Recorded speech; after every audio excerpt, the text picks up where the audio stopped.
करायचा। तर खराच्या अघोरी पूजेसंदर्भातलं हे होतं नाट्य रूपांतर, ज्याच्यावरून आपल्याला हा प्रकार नेमका काय घडलाय याची कल्पना येऊ शकते। मात्र खरात फक्त अघोरी कृत्य करून पैसे कमवत नव्हता, तर त्याने सावकारी व्यवसायात देखील आपलं मोठं जाळं निर्माण केलं होतं।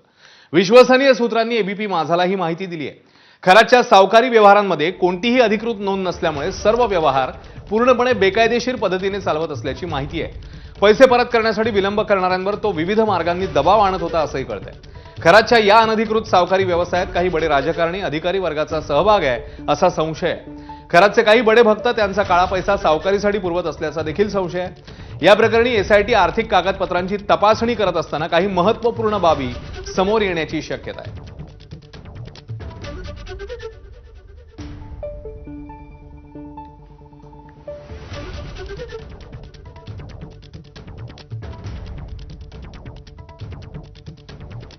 दरम्यान अशोक खरात भोंदूगिरी आणि सावकारी बरोबरच बड्या लोकांचे काळे पैसे पांढरे करण्यासाठी हवाला रॅकेट चालवत असल्याची माहिती सूत्रांनी दिली आहे। परदेशात पैसा पाठवण्यासाठी खरात हवाला रॅकेट चालवत होता। या रॅकेटबाबत एसआयटीच्या हाती ठोस पुरावेही लागले आहेत। नाशिक पासून दुबईपर्यंत त्याची पैशांची देवाणघेवाण सुरू होती। खरातचे अनेक बडे भक्त अधिकारी त्याला कामात मदत करत होते अशी माहिती समोर येते। त्यामुळे हा आर्थिक गुन्हा आंतरराष्ट्रीय स्तरावर पोहोचण्याची शक्यता आहे।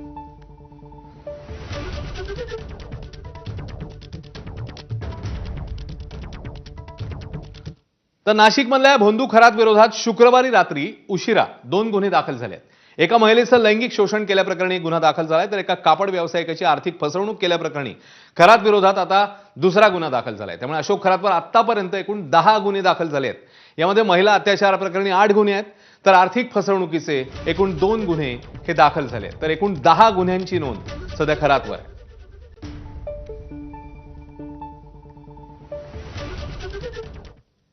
तर खरातवर आणखी एका महिला अत्याचाराचा गुन्हा दाखल झाला। पतीसोबत वारंवार खटके उडत असल्यानं त्यावर तोडगा काढावा यासाठी तक्रारदार महिला खरातकडे गेली होती। खरातने तिला अनेक भूलथापा दिल्या। 6 ते 7 वेळा तिला त्याच्या कार्यालयात बोलवत त्याचा विश्वास मग तिने संपादन केला त्याने। आणि ऑगस्ट 2024 मध्ये खरातने तिला आणि तिच्या पतीला नाशिकच्या कॅनडा कॉर्नरवरील कार्यालयात बोलवलं। तिथे तांब्यातलं पाणी देऊन तिच्यावर लैंगिक अत्याचार केलाय। पुढे ऑगस्ट ते डिसेंबर या काळात त्याने तब्बल 4 वेळा तिच्यावर लैंगिक अत्याचार केला। महिलेला महादेवाचा अवतार असल्याची बतावणी त्याने केली होती।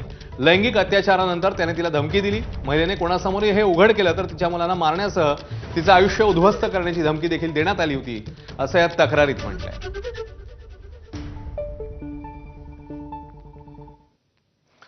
त्या महिलेसंदर्भात नेमकं काय घडलंय जाणून घेऊया।